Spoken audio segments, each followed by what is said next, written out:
Salam, hörmətli abituriyentlər. 20-ci əsrin ikinci yarısında Azərbaycan mədəniyyəti mövzusunda danışırıq. Bu mövzu demək olar başdan ayağa xronologiyadır.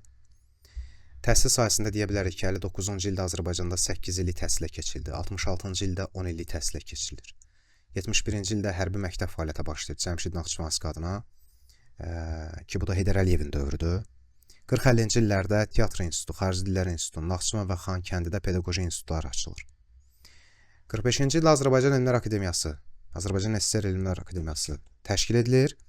Yusif Məmmədəliyev yüksək oktanlı aviasiya benzini hazırlamağın yollarını tapmışdı. Şamaxı Rəsədxanası inşa olunur 1959-da. Salih Qaziyev Mingəçevirdə, İshaq Cəfərzadə Qobustanda, Məmmədəli Hüseynov Azıq mağarasında tədqiqat işləri aparır. Ziya Bünyadov, Sara Aşurbəyli, Mahmud İsmailov tarix elmində fundamental əsərlər yaradırlar. Geologiya sahəsində Fərman Salahovun rəhbərliyi ilə Tümen vilayətində onlarla neft yatağı kəşf olunur.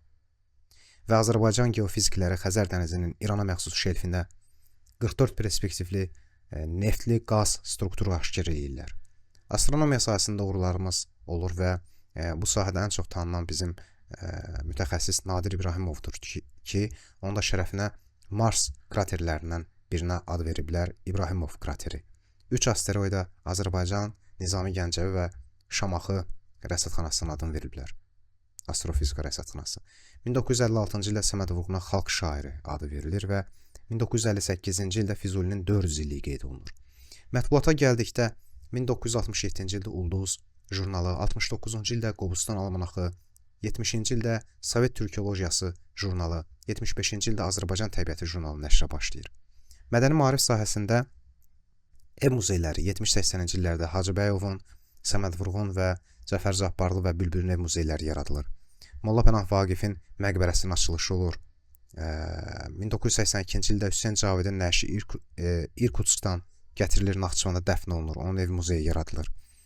1976-1987-ci illərdə Azərbaycan Sovet Ensiklopediyası nəşr olunur. Azərbaycan xalçası və xalq tətbiqi sənət muzeyi yaradılır. Şuşa şəhərinin tarix hissəsinə tarixi memarlıq qoruğu adı verilir. Bu haqda qərar qəbul olunur. Mədəniyyət sahəsinə gəldikdə biz musiqiçiləri əzbərləməliyik. Bunu bir-bir deyib vaxt itirməyin mənası yoxdur.